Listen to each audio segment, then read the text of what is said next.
and welcome to Sideshow Live. Woo! We have, wow, you revealed him really quickly, guys. I didn't even get through my whole we have a very special guest. So now you know our very special guest is Marvel writer Donny Cates. Hi, Donny. Hi, everyone. Hi.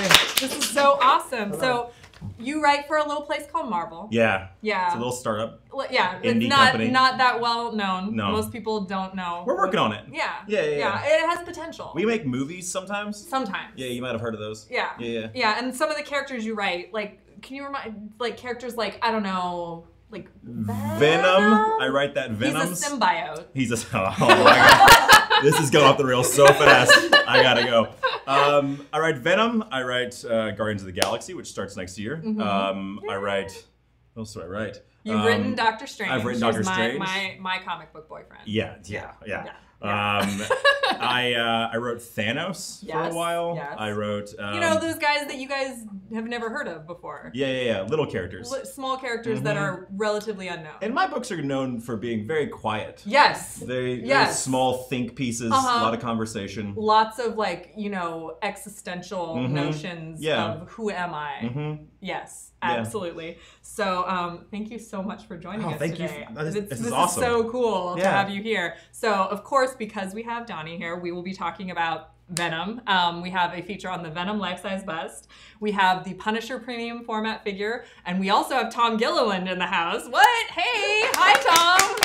And Tom's going to be talking about the Punisher, and then we have the Mystique Fine Art Print that was done by Marvel artist Jenny Frison. We themed this whole show for Marvel awesomeness. Love it. And then we will have an unboxing to show you, but that's not live, sorry guys. And then we have a Q&A at the end of the show. So this is gonna be an amazing show. So let's just get to it. First up, we have our featured collector. Our featured collector is Patrick Lowe.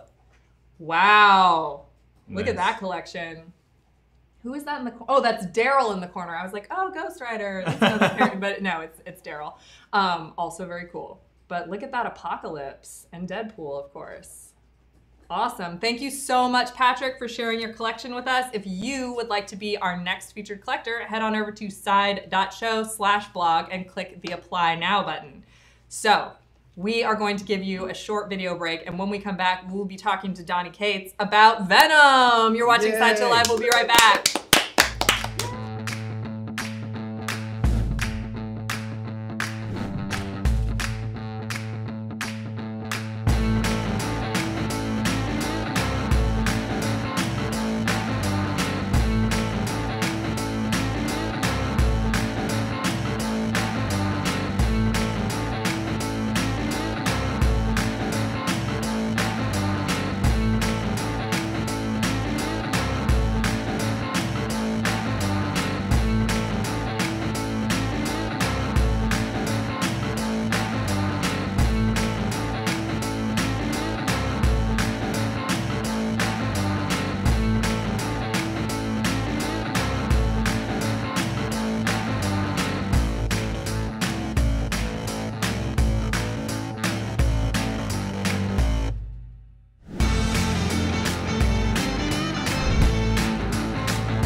Hello, welcome back to Sideshow Live. I have to say, before we get started, I love having a real comic nerd on here with me because I love every time he's like, oh, this is my son, and he's touching it and talking about the raised back on his symbol. It's gorgeous. That you can see right here. I'm gonna turn him around. Oh. Look, now he's looking at you. Oh, just come here. Turn these lights out. Me and Eddie are gonna I think we need to give him a moment. Awesome. So you write Venom. I do. Were you a fan of Venom before you took on the character? My whole life. Yeah. Your whole life? Yeah. I remember I first got into comics. My dad taught me how to read comics. Taught me how to read on comics. Oh wow! I was like, your dad taught you how to read comics. Yeah. Did you have problems? No, my brother was a big yes. My brother was a big baseball card fan, and I used to go in there like as a little bitty baby, and I used to love all the comics. And my dad got me comics, and the deal was that he would buy them for me if I would learn how to read. I was 13. No, I was like 3. And so yeah, like the first like language I spoke was comics. And well, that explains a whole lot. It does, right? I haven't advanced any further than that. Did you really need to though? No, it's all worked out. It's all worked out. Your life was like decided for you at 3 years old. Absolutely. But Venom was a big deal for me. I mean, I fell in love with Spider-Man and Peter, obviously, but then I found this terrifying monster here. And I was just instantly in love with it. And growing up, my parents didn't have a whole lot of money, and I wanted all of the toys and all the statues. But so I just learned how to sculpt. Yeah, I was like, I love this story. You told me this story when we met. This is amazing. I just taught myself how to sculpt because I wanted Venom statues, and so I must have made like 8 or 9 of them in varying degrees. Do you still have them?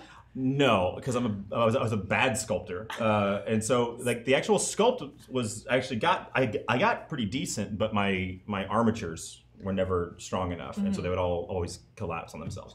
But yeah, and so I've been a Venom nut my entire life, and in fact I wrote like what the internet now calls fanfic, that I have now made canon. So like I That's grew like up, every fan's dream, right? Like you write a fanfic and now it's real. Well, there was like things that I just had questions about growing up, things about where Eddie Brock came from and where the symbiotes came from. And there's a podcast about that. There's a whole podcast about that. I heard about that. And so it's funny. I had all these questions, and so Eddie Brock. And the character of Venom is 30 years old. I'm 34, and so that lines up perfectly with like me like meeting him when I was like 4, you know. And so I had all these questions, and it's just it never ceases to be bizarre that all those questions would be answered. I had to wait for me to write the book before I could answer all of them, right? It's crazy. That's like full circle life goals right there. Yeah, it's fun. My gosh. Yeah, it's my favorite boy. Yeah. And I have big, huge plans for Venom. That's awesome. So that answers my like whole like. So do you have any hopes for the future of Venom? I do. Are you involved in them? I am involved for a long time. Yeah, we have my artist and I, Ryan Stegman, who is my little Stegosaurus. He's my favorite boy in the world. Yeah, that's how he signs his name as a little Stegosaurus. Every cover. How have I not met him? Oh, Ryan Stegman is one of the greatest animals ever made by God. Yeah, he's I'm also a Stegosaurus. Are you? Yeah. Well, yeah. We need to meet. You need to get. You know, Ryan and I have never been on like one of these shows together or anything. I know. You guys will both be at LA Comic-Con now. We will both be at LA Comic-Con. That's right. Maybe we should make something happen. Yeah, absolutely. Yeah. But you can always come back and bring Ryan. Let's do that. All right. That would be amazing. Okay. Can you handle 2 Stegosauruses in one room? Yeah. All right. Oh yeah. Sweet. Awesome. But we have a very large plan that I think the goal at least is, unless Marvel fans start to hate what we do and they kick me off of the book, I don't think so. I'll be on the book for like 50 issues. Wow. Something like that. Yeah, with this whole huge, enormous saga that we're going to do. Okay, that also answers the question, are there areas where you would like to play? Yeah. I mean, you can't, if you're on for 50 issues, you probably can't talk about a lot of them, but... No, I will say we do these quarterly, like, single issues. They're called Web of. And the first one we did was about the Venom symbiote in the Vietnam War. It was called Venom. We love that! Venom. We talked about that. Venom is maybe where things started to get away from me. I was like, I should be told no more often. Tom, you would actually really like it. I'm gonna bring it in. I'm gonna bring it in for you. Well, it's Nick Fury and Wolverine hunting symbiotes down in the jungle. So if you're paying attention, it's just Predator. Yeah, I'm not worried. It's just the exact plot of Predator. And then we did one. Wait, has the second one come out? No, The second one is called Carnage Born, and it's kind of, people have been asking for a long time how Carnage fits into our overall Venom saga, and that will answer it. And that issue, Carnage Born, will announce within its pages our big Venom event for next year, which I'm very excited about. There's gonna be a Venom event, and I wish I could announce it right here and right now, but I can't. Oh, that's so cool, though. Yeah. But everyone out there, pay attention to the pages of Pay attention to Carnage Born, yeah. That's going to be a big deal. Everyone, go to your local comic store, put it on your poll right now so they order up on it. That's so cool. We have a couple questions coming in from the audience. Oh, let's do it. Donnie, without going into specifics, how is the adaptation of God Country going? We are all so excited for this. This is actually the first interview that I've done since that's been announced. I've never talked about this. We were so excited. Yeah? Like, Kitty and I were like talking, like we actually screamed in the office when we saw the news. Oh, that's awesome. Excited. How is it going? Well, the cool thing about it is that we're making a God Country movie, and then I'm writing it. That is so cool. Congratulations. Thank you. Like everybody. Thank you. Thank you. Awesome. The stressful thing is that we're making a God Country film and I'm writing it. So now I have to go and write it. And I've never written a movie or a TV show or anything. And all of my friends who like grew up wanting to be in like film and TV and stuff were very confused as to how I pulled that off. You wrote something awesome is how you pulled that off. Well, the God's honest truth is that I was in the meeting and they said, "Do you want to write it?" And I said, "Yes, please." And they said, "Okay." That's honestly the entire story. I said, "Why not? I mean, I'll try it. If anyone's gonna fuck it up, it might as well be me." Yeah. Right. Right. So yeah, we're gonna do that. I start writing immediately. So fingers crossed. Oh my gosh. I hope to see a premium format Valifax. That would be amazing. You guys. Yeah. Let's talk. Yeah. Someone just wants Saitama. I'm sorry, I missed Satama. I'm sorry, I totally butchered your name. She just wants to say, Donnie, you are a great writer in everything you touch. Everybody should be reading his Venom run. Not a question, but lots of love. Oh, thank you. That's very sweet. Thank you very much. So from Michael Lampkin, has Donnie had such a crazy out there Venom story that he was surprised when it was approved? Yeah. I continuously am blown away by the things that I'm allowed to do at Marvel. Beginning with the first thing I ever did, which was a story called Thanos Wins, where I had like Silver Surfer wielding Mjolnir and I was like, all that's kinds another of. one I actually think you'd really like, Tom. Yeah, I'm a big Thanos nut too. I'm continually kind of blown away, and especially with Venom, like Ryan and I have gotten the opportunity to just kind of crack the entire thing open and just do whatever the hell we want. Yeah. Off the top of my head, I can't think of a time that we've been told no. No, that's not true. There's a thing. Oh man, if we had done this a month from now, I could tell you about the thing that I got told no about. Okay. It's infuriating. So then you'll just have to come back, and then we'll do a follow-up. I should mention that I'm right and they're wrong. All right. Donnie's right.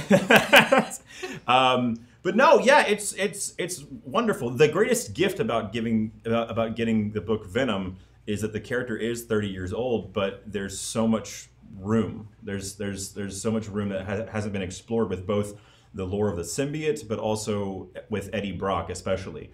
And our first arc, which is called Rex, dealt with the symbiote's lore. We revealed the god of the symbiotes, whose name is Null, the god of the void, and that was a big, crazy dragon fighting thing. Kitty's a big fan of it. I haven't read it yet, but I definitely want to, especially after listening to her describe it. It's bananas. And then the second arc, which is called The Abyss, is about Eddie's kind of backstory and about we're gonna do as much for Eddie's backstory as we did for the symbiote's backstory. Wow. Because we don't really know a whole lot about Eddie's father, about his family, about where he comes from. But anyone who has like liquid black hate pour on them and is just like, that's dope, let's go be that now, right, is obviously has a really terrible childhood. And so we're exploring that. I tend to write Eddie as the most codependent human being on the planet. He despises being alone. He hates himself. And so when I began to write that book, I got into psychology of what would make a person be like that. And so The Abyss is kind of my thesis statement on who Eddie Brock is as a human being. That's super interesting. So yeah, and then after Rex and The Abyss comes our big Venom event next year. Yeah. So this was one of the questions that came actually from in-house, and it's, Donny, what is it like to tell a story of a character that walks so many lines? Like you just mentioned, like someone who is like, oh, liquid black hate, let's do this. And then when you have Venom as a character like the symbiote on its own, that character does do the right thing sometimes. So how does that influence the story? Well, I mean, I think for me, Eddie's been written as a hero and as a bad guy.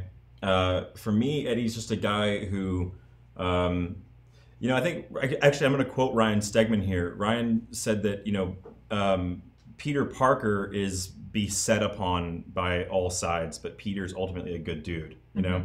But he has external forces that like set upon him and attack him, right? But he holds his ground. Eddie wavers a lot and is attacked from within. Eddie hates himself, and Eddie has demons that he wears on the outside, you know? And so I never write him as a good guy or as a bad guy. I write him as a guy who's just trying to figure things out. He's a guy who doesn't know who he is yet and is trying to figure that out.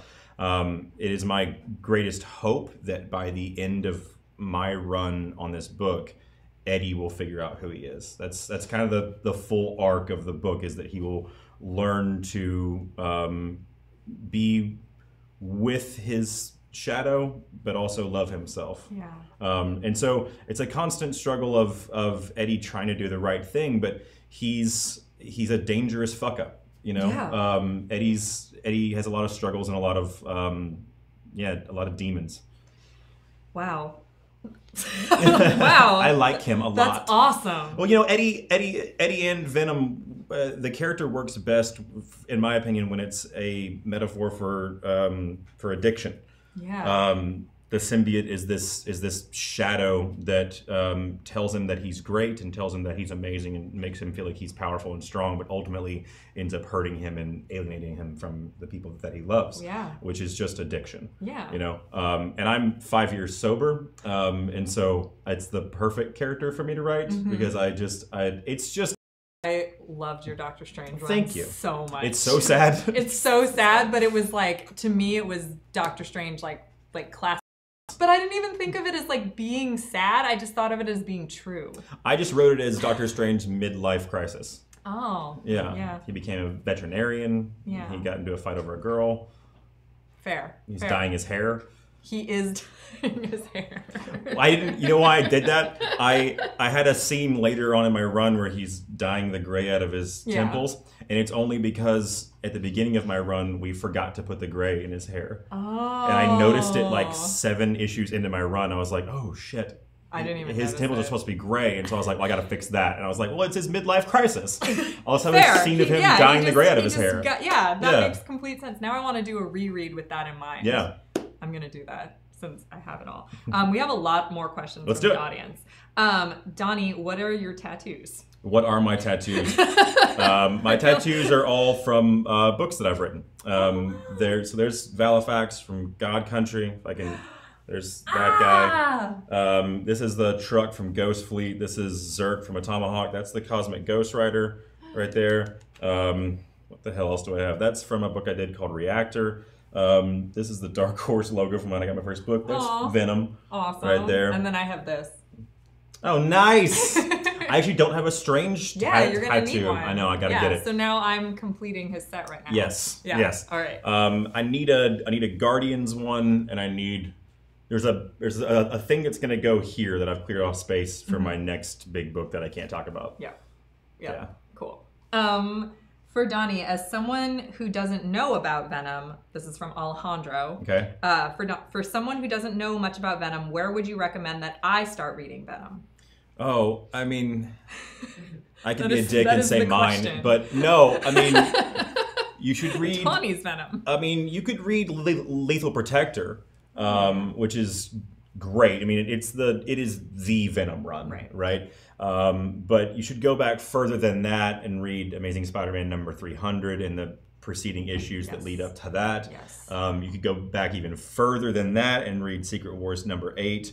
Where the black costume first appears. But what you should really do... Donnie just like... So when we do our Then and Now podcast, I have to do recommendations for like older books. He basically just repeated my list, so now I feel vindicated. Yeah, that's the list. I would recommend reading a storyline that Paul Jenkins wrote called The Hunger, which is phenomenal. Did you recommend that one as well? Yeah, it's great. The Hunger was a big influence on my run, for sure. Very cool. But also but forget all that and just read the stuff I wrote. Oh, okay, cool, yeah. Available Which is on actually Comixology what Kitty said. Yeah. Kitty was like, just read Donny Cates. So there you go. Daniel is asking, female Venom was awesome. When will we see her again? Bride of Venom. When will we see her again? Well, the Bride of was Anne, his ex-wife, and she's super dead. Yeah. So not anytime soon. There you go. Sorry. So kind of bringing it back to this, you saw our Venom Life Size Bust good. at New York Comic Con. So good.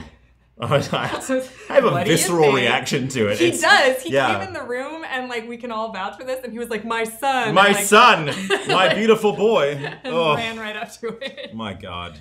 We should leave him alone in a room with this. You shouldn't. Yeah, that's a bad idea. Or then we won't have our one prototype. Yeah, so... you'd never see it again. Oh, yeah, that would be beautiful. bad because then we couldn't do anything with it. Yeah. But so since this is so new and we did just take him to New York Comic Con, we actually don't have a lot of information on the piece to share with you guys on the show, which means the piece will have to come back along with his father.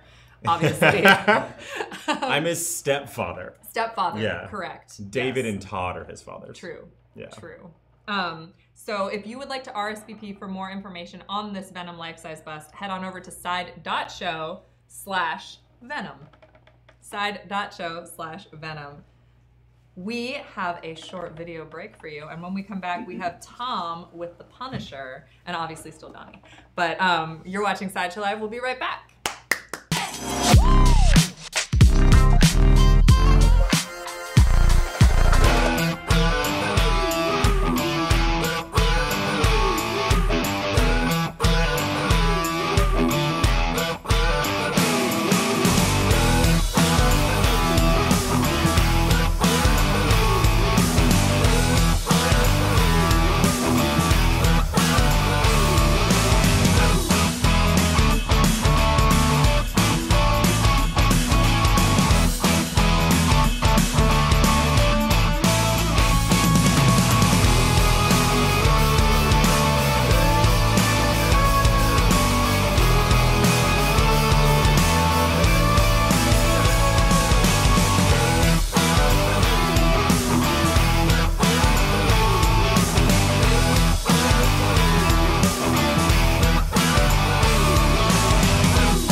Oh my gosh, welcome back, you guys. This has been such a fun show so far. Hi, Tom. Hey. Hey, Tom's back. There you go. That's awesome. So, Tom, you're here to talk about this version of the Punisher. Indeed. What's up with it? So it's awesome. This is our latest take on Frank Castle and the ever-present vigilante force that he has come to represent. This is so cool. So both his anger and society's, in a manner of speaking, I suppose. Oh my God. So he made his debut at New York Comic Con this year. Did you even get close to him? No, I couldn't even see him. Y'all's booth was bananas. Yeah. I know that because we had to like actually clear a space for him to even be able to see Venom. Yeah. And Venom's a life-size bust. Dude, so New York is its own show, monster. Super terrible. It's an energetic show is a polite way of saying how terrible a show is. I've gotten good at those kinds of taglines. That's why Tom stays home. No, I love it, to be yeah, fair. it has a different energy for sure than San Diego. So you and Richard Long designed this? Yeah, along with Scott Wade. Along with Scott Wade. Oh, yeah, Scott. so going a little back there. So rumor has it you guys wrote your own comic to tell the story of this piece. Yeah, well, I think there was an aspect of, kind of beating around what we could do with the Punisher. And, there's a lot of, for me, this is, the anti-hero characters are what I gravitate to. And this takes me way back Meet to... Donny. That's why I was like, this would be coming, Donny. And again, exploring that psychology of where these sort of, minds go was part of the conversation. And we were looking at different things that we're trying to, like, typify what is maybe the Punisher in a, sort of more thoughtful moment surrounded by, the damage. And that just really wasn't working. So Richard and I kind of beat out a little story bit. Yeah, we're actually showing it to the audience right now. Rad.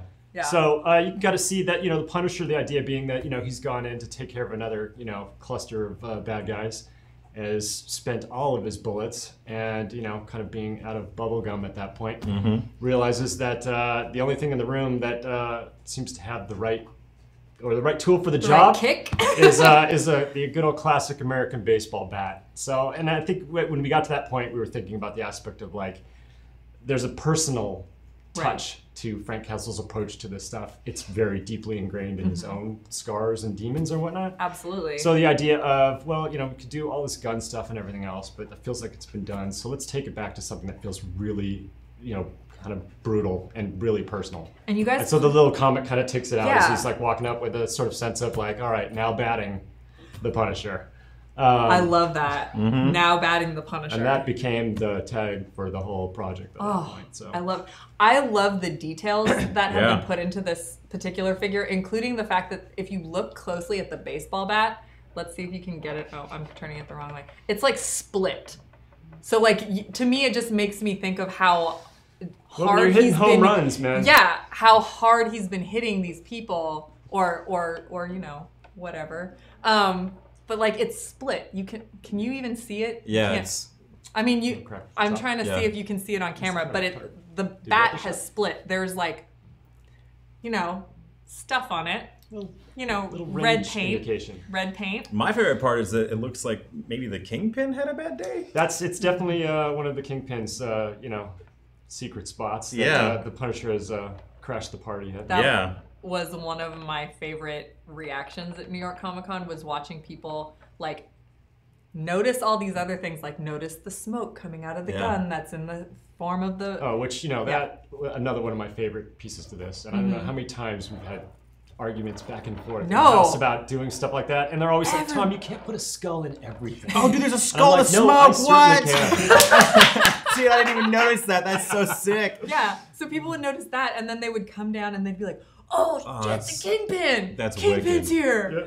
Well, I wanted to get that out of bullets kind of thing across. Yeah. And I was like, the only way we could do that is to have the slide cracked open and smoke just pouring out of the barrel. So it was like, okay, we've established that. Yeah, there we go. Now you can see it. Yeah, that's That's awesome. also why there's no linked rounds hanging from the M60. So. Oh yeah, he's again, out. It's all the brass is on the ground, not in the gun. And that seemed to solve a number of issues for us. So I have to say, actually, that this is a prototype pending approval. Yep. So that's just one of Approved. those things I have to say. There, done. Yeah. Marvel That's approved it. the There you kind of go. approval I'm You looking have for. authority to do that. Yeah. Sure. Right? Sure. Yeah. I Just mean, make they a don't call. really say no to you, so. Yeah, don't say no to me. That's We right. only had one no. That's I right. need hundreds. Yeah, dude. So I need a better Tom, batting average. we're getting asked. A batting average. If you Look were at a you. fan- I tried. You got it. You got it. Awesome. Tom, do you have a favorite Punisher-like moment? I think it was kind of... Well, I think, I've been good friends with Tim Bradstreet for many, many years. So a lot of things that he was always doing were like, fantastic, and stuff where he'd have, Frank Castle shoving someone's head through a meat slicer or things along that line. Where always like, okay, viscerally, those really hit the button. But I think for me, it's less the moment and the moment in time that like I kind of really connected with Punisher, and the material was, I guess, early 90s. I managed a hobby shop across the street. They opened a comic book store, which I never seemed to live anywhere remotely close to one. So it was always hard for me to kind of get the books and everything else. It's not the greatest excuse, but the fact that it was across the street now was huge. And at the time, I think, War Journal, which was Jim Lee, was a big signature book for it at the time, had come out. And I really felt like, I had other vigilante books, like The Vigilante I was reading and other types of stuff. But this one, and especially War Journal, gave me a sense like, you're kind of over the shoulder, or you're involved and invested in the moments with him.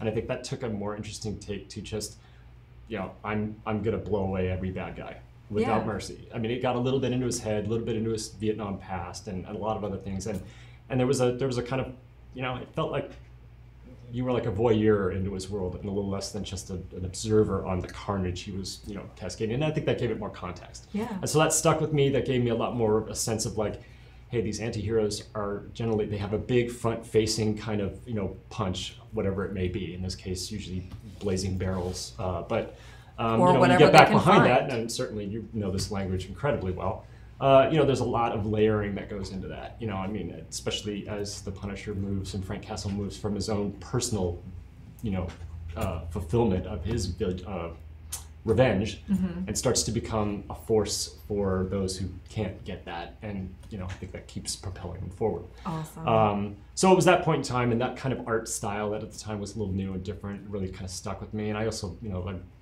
big on military history and things like that. So a book that starts to bring in real, authentic touches and such, I thought was really appropriate for the subject matter, and it really caught my imagination. And this gave us an opportunity to go back and kind of touch of that. And, you know, I mean, things like bringing authenticity and reality into some of the Marvel things are a thing that we're constantly trying to balance here. You know, and I think a conversation I've had with Martin Canale, who does a lot of this sculpt for us. In this case, this was done by Marco Plouffe.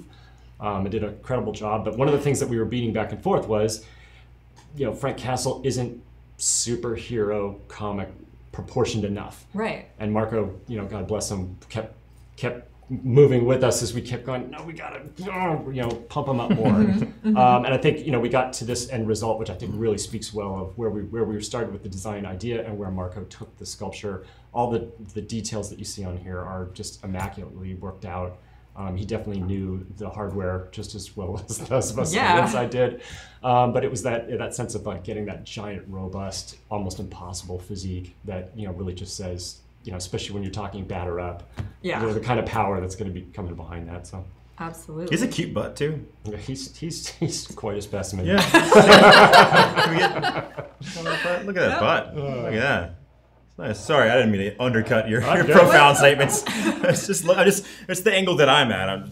Well, I just, you know, my muscles were kind of obviously an inspiration for what we I was looking at you and I was looking at, yeah. It fits, right? You were like, just sculpt me. Yeah. Yeah. I guess me on the inside. I don't know.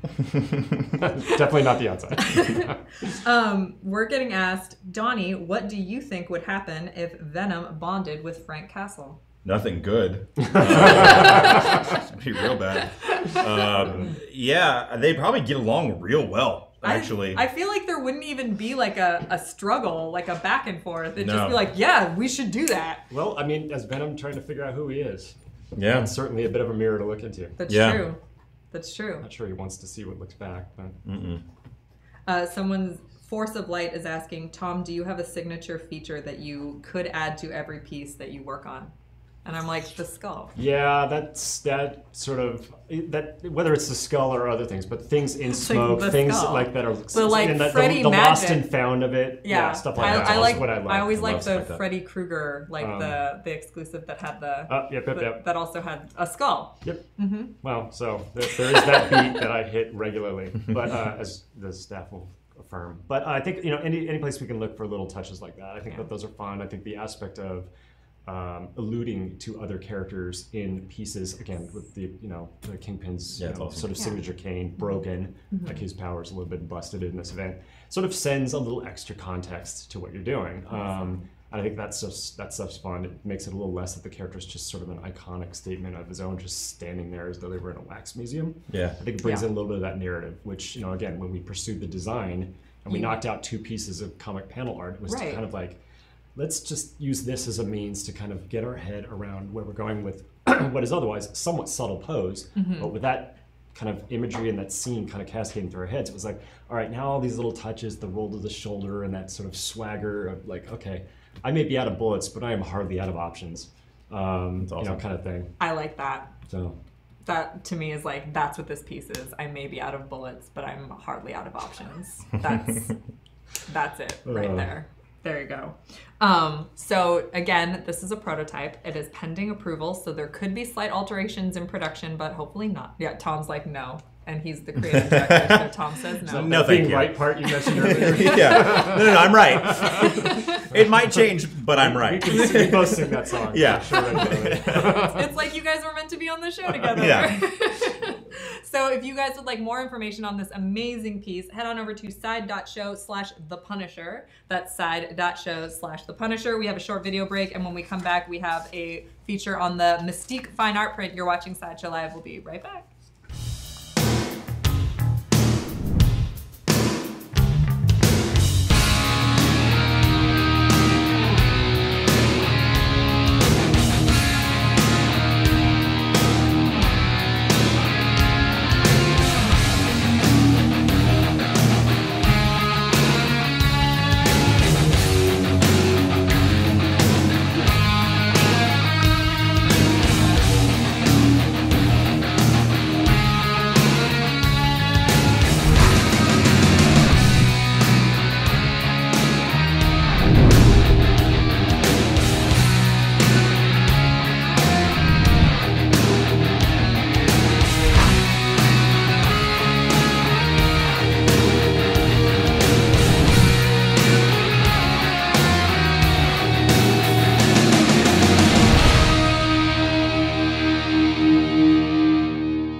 Welcome back to Sideshow Live. We have this gorgeous art print. Yes, yes. So this is the Mystique Fine Art Print. It is done by the one and only Jenny Frison. She is so, oh my God. She's amazing. Like, yes. So she did, this is the first print that we have done with her, and hopefully there will be many, many more to come. Wow. So it's gorgeous. It's so gorgeous. And just so you guys know, the matting on it, if we can get a close-up on it, does have rose gold in it. Yeah. And that's meant to kind of make her art pop, which I believe it absolutely does. Agreed. So there we go. So some stats on the print is an officially licensed marble print. So we have to say that. It is a limited edition of 275. It is an 18 by 24 fine art G-clay print. It is authorized an automated pencil signature and has a embossed seal of authenticity. This goes available for pre-order on Friday, October 19th between noon and 3 p.m. And that is the framed version, so that you can get the custom framing with the rose gold exactly how you see it here. If supplies last, the unframed version will go available on Monday, October 22nd between noon and 3 p.m. You guys want to RSVP for this one because it should go very, very quickly. Side.show/Mystique Print. That's side.show/Mystique Print. Oh my gosh. Beautiful. Beautiful, yay! We have one more short video break for you, and then when we come back, we have a Q&A with you. Let's do it. Yep, awesome. You're watching Sideshow Live. We'll be right back. Yay. Hey everyone, and welcome to a special unboxing segment. Today we are going to be unboxing the Hot Toys Emperor Palpatine Deluxe 6-scale figure. Big thank you to our friends over at Hot Toys for giving us this advanced sample of this awesome piece. So let's get into it. I love box sleeves like that slide right off. If you are the type of person who displays things, you know, just in the box, this is a pretty good clear display of everything that is going on here in this figure. But if you like pretty box art, you can always take him out and then display him in front of this really awesome box art on the back. So,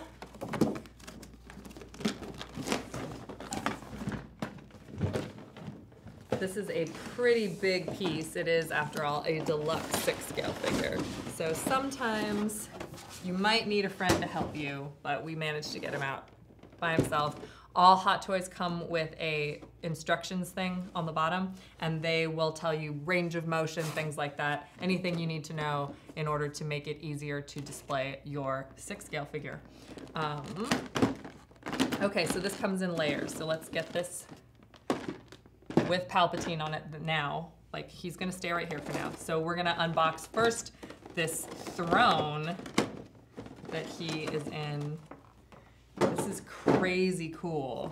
So the throne comes in a couple different pieces, and you would just want to slide them together like that. If you don't want to display him on the throne, he also comes with an Emperor Palpatine themed base, so you can stand him up as well. Let's just take this out really quick.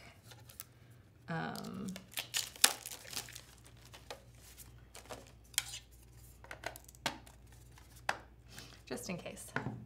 He also comes with his purple Force lightning, because Emperor Palpatine is very, very famous for his Force lightning, for sure.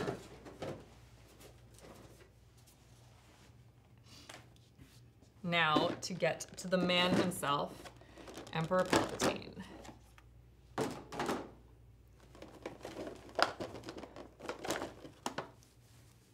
Wow, this is a pretty incredible piece right here. I'm just gonna stand him up right on his base while we get him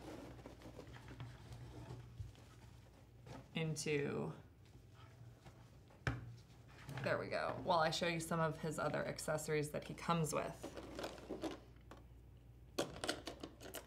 Obviously, you know that he stole Luke Skywalker's lightsaber in Return of the Jedi, so he does come with Luke Skywalker's lightsaber hilt. I'm gonna put it on the chair since that's where he puts it. And he comes with some swap out hands. We'll get to those in just a second. All right, so swap out hands include these two. So he has the hands that, okay. So he has 2 Force lightning gesture hand, 1 cane holding right hand, and 3 gesturing hands. This is the cane. That's a pretty spectacular Palpatine cane right there. So you're gonna wanna take a look at that. His accessories include his cane, his Luke Skywalker lightsaber hilt, the Imperial throne with LED light up functions, and the hilt and the throne only come with this deluxe 6-scale version. If you get the regular version, you're only going to be getting the swap out hands, the cane, and the Emperor himself. As well as his Force lightning gradients. Yep, that's the Emperor for you. So, I want to pose him a little bit better, get him into his throne, but that might be a different segment for a different show. Right now we have him nicely unboxed on his stand. This is Emperor Palpatine. It has the authentic likeness of Emperor Palpatine as seen in Star Wars Episode 6, Return of the Jedi. This was a newly developed head sculpt, so you can see how it's different than a lot of the other head sculpts that we see to get a more accurate skin texture so you can get those wrinkles on the face and neck that Palpatine is known for. He also has a body with 30 points of articulation and he's approximately 29 centimeters tall. So like you see here, he comes with a stand, you can stand him up, or if you get this deluxe version right now, you can have him sitting on the throne. So that is what we have for you today with the Emperor Palpatine unboxing. Again, thank you so much to our friends at Hot Toys for this amazing opportunity to unbox this figure first. Thank you so much, and don't forget to let your geek side show.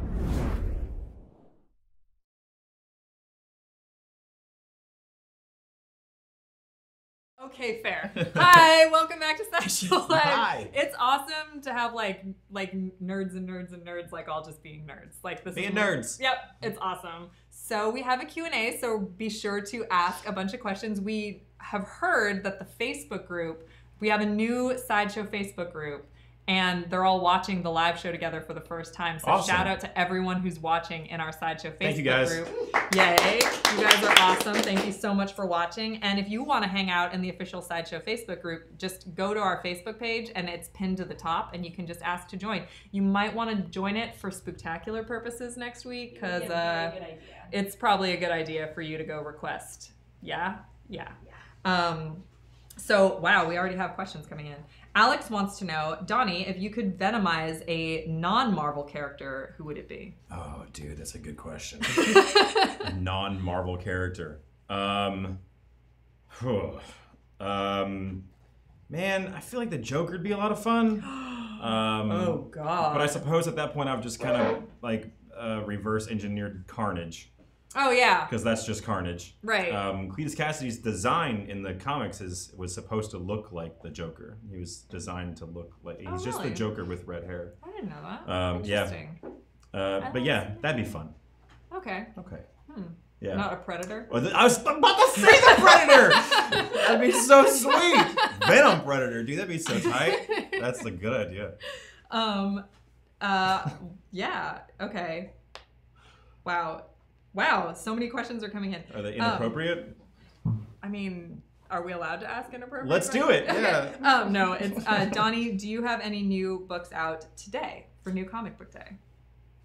Do I? Yes, I do. I was like, Venom's first ever annual. Venom Annual #1. The character is 30 years old and has never had an annual. And I know. And we get to do the first one. Completely incorrect. I know, it's not. It is, in fact, correct. I mean, I believe you. You're the... Yeah, featuring stories by myself and Venom's actual real father, David Michelini. Wow. Which is incredible for me to like be able to share a book that I have my names next to his. It's insane. Is that like inner child? It's bizarre. If I think about it for too long, I'll freak out. There's also a cover by Bill Sienkiewicz, which is incredible. Yeah, just it's really, really fun. I got to do I did like the framing sequence of it and everything. It's really fun. So check that out. That's amazing. I think that's all I have out. That's amazing. Today. Yeah. Wow. Okay. Wow. There's a lot of really good questions. Okay. Hey Donny, if you could have any Marvel character wear a symbiote suit, who would you pick? Well, that's an interesting question because I feel like it's worded very specifically. Part of the Bible that I built for the Venom series was that we're gonna stop giving the symbiote to other characters. Really? I feel like it's always fun when characters get a symbiote because they get to essentially create a new toy. Okay, right? I kind of liked Gwenom, not gonna lie. Gwenom's great. Gwenom was absolutely, great. But it should be a big deal when Eddie loses his symbiote. When Hal Jordan has his ring fall off or his ring gets taken away, it's a big deal, right? And so every time you take away Eddie's symbiote and put it back on him, that beat gets less. And it's what it makes Eddie special, and the character is Eddie, not the symbiote. And so when you're attempting to build Eddie as a character, you kind of have to give him what makes him special. So my answer is no one / Miles. I want to give Miles the symbiote eventually. Well, that makes complete sense. It does. A symbiote killed his mother. Yeah. Yeah. And he can has affect. Yeah, I put Miles in the first arc. There's a beat where Eddie says, I don't know if I killed your mom or not, but if I did, you and I can settle up later. And they never settled up, so pay attention to that beat, because I'm not done with that. I like legit got goosebumps. I'm not gonna lie. I'm like, oh my god, I would love to see Miles. Oh my god. Wow. This is interesting. JJ wants to know, does Donny believe in ghosts? In ghosts? Well, that's a bit of a point of contention in my household. My beautiful girlfriend, who we can see off camera who we can see off camera, very much does believe in ghosts. I very much do not. We were in Scotland and we went on a ghost tour kind of a thing. In we went Edinburgh? In Edinburgh. We went to the Necropolis. The one in the vault? Yeah. That was Glasgow. It was Glasgow? Oh, okay. okay. We went to Edinburgh and did a thing, right? In the a vault? ghosty thing? Oh, we went to the Greyfriars Kirkyard. Yeah. Yeah. And she was like, we shouldn't go near that one because I've heard that he's a mean ghost and that The one that slaps you. Yes. like, I went on that tour. Yes, So you know, what I did was I started screaming at that ghost to do something. I was like, try something, bro. Come on, dude, let's do this. And he didn't do shit. So I don't buy it. You have to, if you go back to Edinburgh, you have to go on the ghost tour of the vaults because it's a ghost tour in pitch black. Oh. Yeah, we're doing that. Yeah. Well, she brings her little, what is it called? EMT readers. Her little EMT readers. And there's a story that I'll tell off camera because I can't say what it said. Oh yeah, it's Yeah. very inappropriate. We were maybe making out on a tomb, and her reader went off, and it said a horrible thing. Upset with us. It was really upset. Yeah. Wow. Was not into it. Okay. There you go. Yeah. So Jordan wants to know, do you have any sideshow statues? If not, do you collect figures or statues? I do. I have statues of every character that I've written. I have 2 Thanoses. I have a Doctor Strange. I have 3 Venoms. Yeah. I don't know. I don't think any of my Venoms are sideshow ones. Sideshow ones are very expensive and enormous. Yes. But hoping that maybe someday soon I get a sideshow statue. Hoping, maybe. I don't know. Maybe. Maybe It if could I'm good enough. Maybe. Yeah. Maybe if I your don't know. heart is pure. Maybe I'll ask Santa Claus. Maybe Santa Claus or the Spooktacular Ghost, right? Yeah, the Spooktacular Ghost. You guys, Spooktacular's next week, so you should all prepare for 2 live streams a day, giveaways across all our social media channels. So that's at Collect Sideshow on Twitter, at Sideshow Collectibles on Instagram, Sideshow Collectibles on Facebook. All of our friends are going to, they're, Buffy's telling me round the clock giveaways. So they're happening at all hours of the night. Sleep is for the weak, hashtag that. You need to hang out in our official Sideshow Facebook group. And we have a blog that will explain everything. So right now, head on over to spooktacular.com and you can see what we have so far, but there will be soul collecting once again, so be prepared for that. But there will be blogs explaining everything for more info. Now, what is the character that you haven't had the chance to write that you would love to write? Thor. Think about it. Yeah, he really had to think about that one. Thor. Yeah. And Batman, but we don't own him yet. Yeah. Someday. Hashtag yet. Yeah, you guys. He's like, you guys are a small startup. We will own everything someday. Yeah. Small startup. You never know. Yeah. What they're capable of once they grow. And there's this kid named Peter Parker who lives in Queens that I'm awful fond of. That Oh I, my I have God, I have my sights set on. That's someday. my fangirl dream. Yeah, that's my boy. I mean, I'm pretty stoked that Tom Taylor's taking on a sideshow book. A Spider-Man book? A Spider-Man. Yeah. book. Tom's great Mm-hmm. for an Australian. He's fine. That's awesome. Love you, Tom. I was like, Tom writes one of my other favorite characters, so yeah. Tom's great. Yeah, I love Tom. I'm a next 23 girl, so Yeah, I love nice. Laura. Donny, what are some of your favorite comic book runs overall? Because apparently we have another hour to go through all of this. Okay, yeah. My favorite comic book runs of all time. Boy, my favorite comic book ever written, and I suppose it counts as my favorite run, is Alan Moore's Miracle Man. It is, in this man's opinion, the finest work of comic book.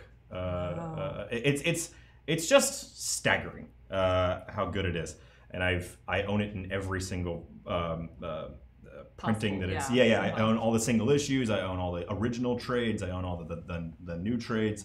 It's amazing. I went to Alan Moore's house. Wow!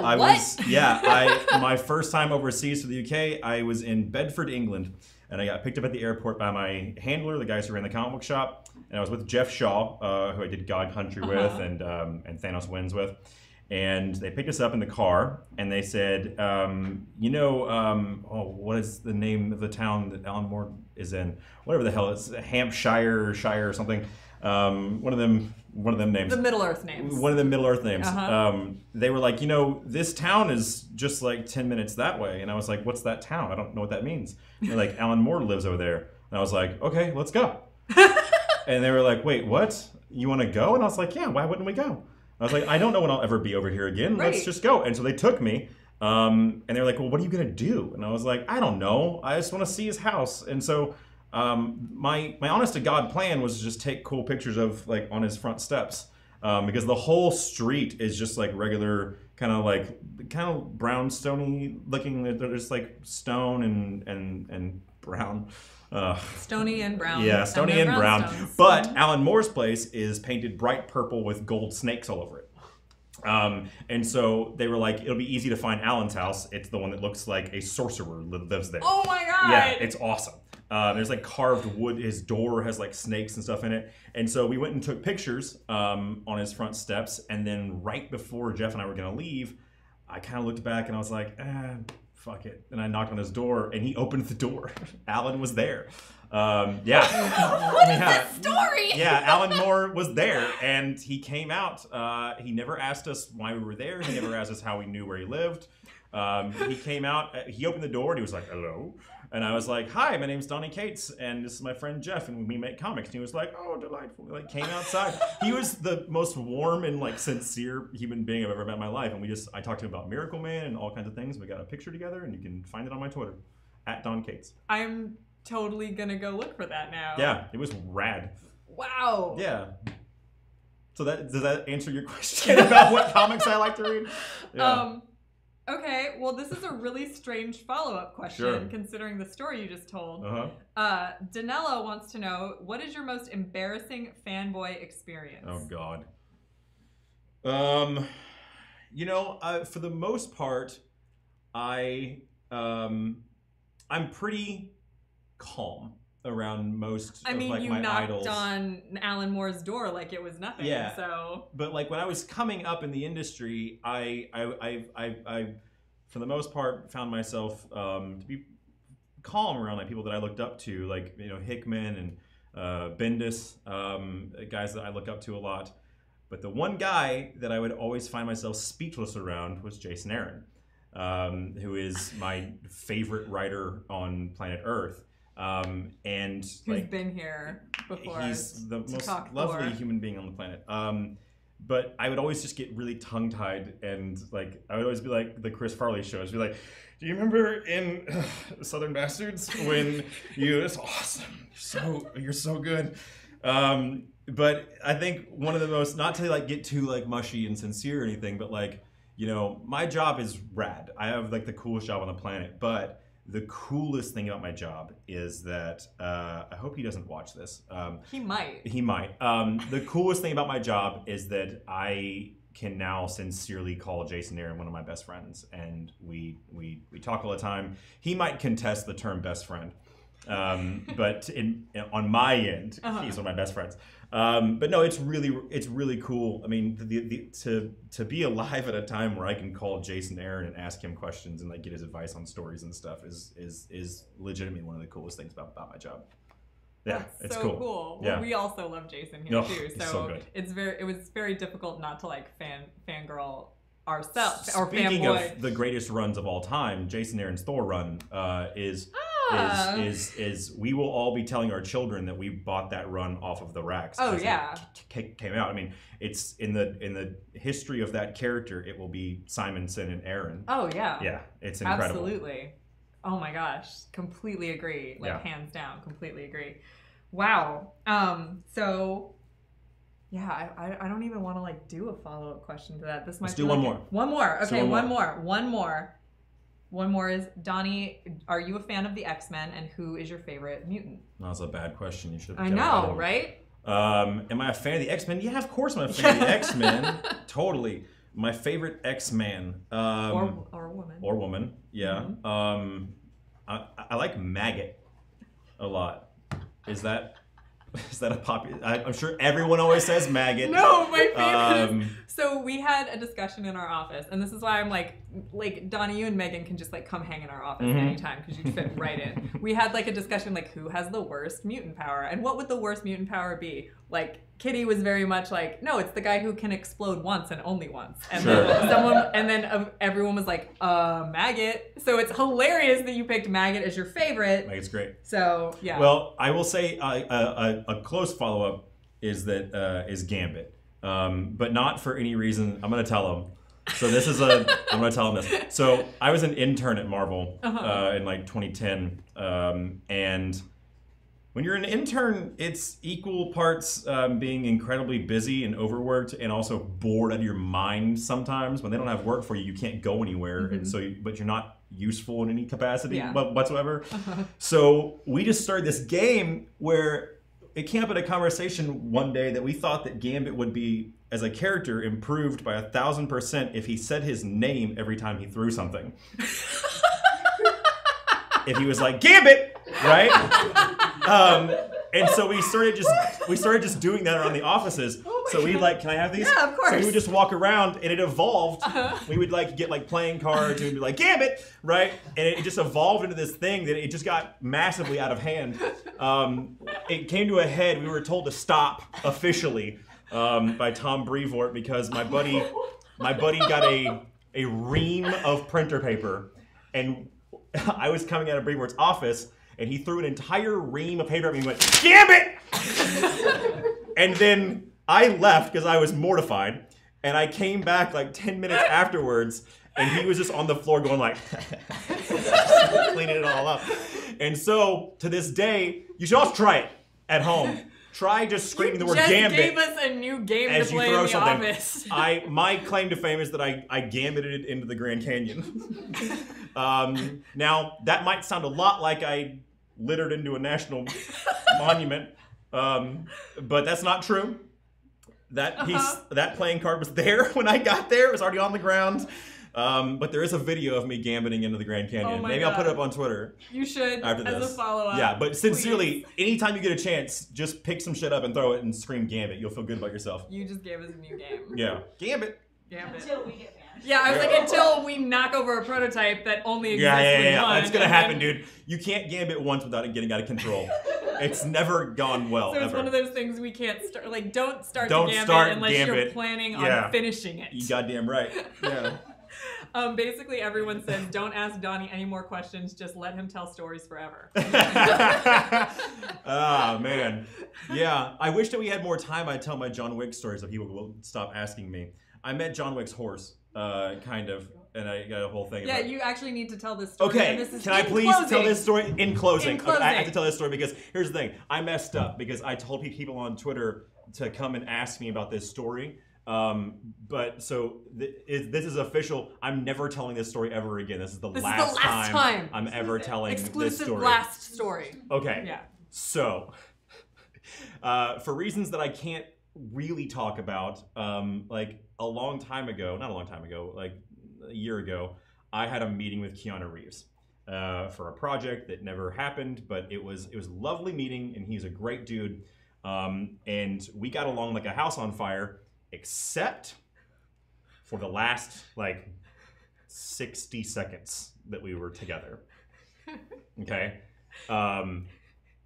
So, perhaps spoilers for John Wick 3 that's not out yet. Man, should I do this? Should I do this? So there's set photos that already came out that show him on a horse. So Yeah. I'm not saying too much, right? Yeah. Okay. Oh man, I might get in trouble for this.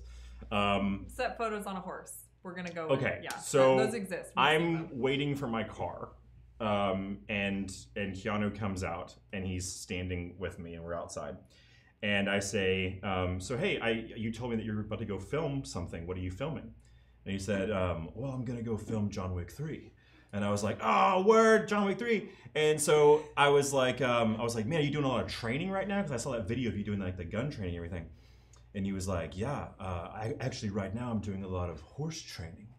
And I was like, dude, I don't even know what that means.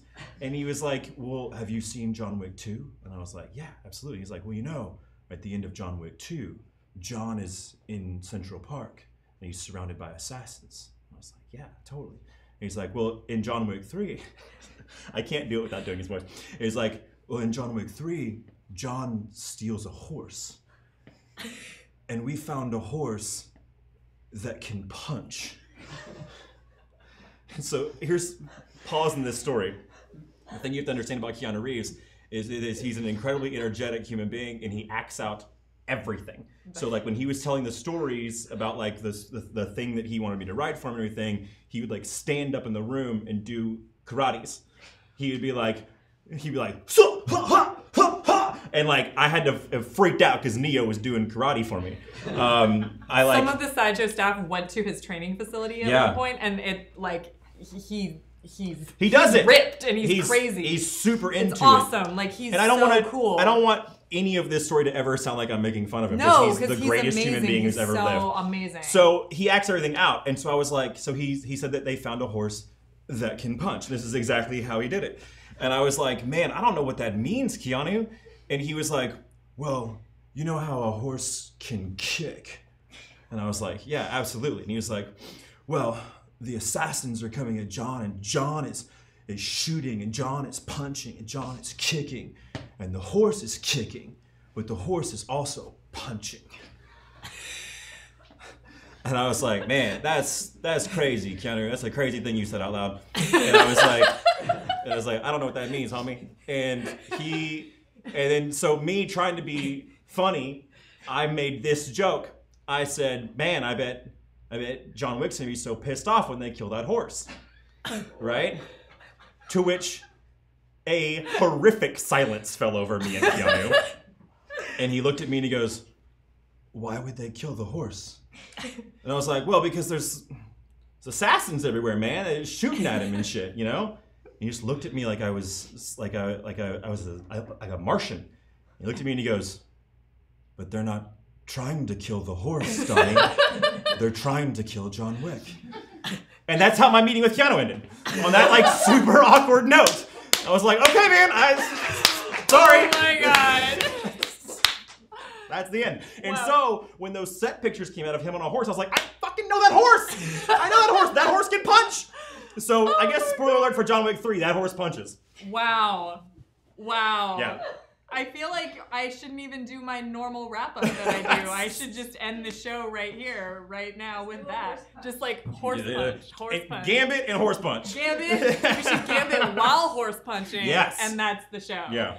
Thank you guys so much for joining us with special guest co-host Donny Page. Thank you so much for joining me. We looked at the Venom Life Size Bust, The Punisher, Mystique, and we just had an awesome time with hanging out with Donny Page. Thank you for having me. Yeah, and you're welcome back anytime. Thank you. Anytime, seriously. You guys head on over to Los Angeles Comic-Con next weekend. Yeah, so the 26th, Donny will be there along with his Stegosaurus artist. That's right. So that's amazing. My little Stegosaurus.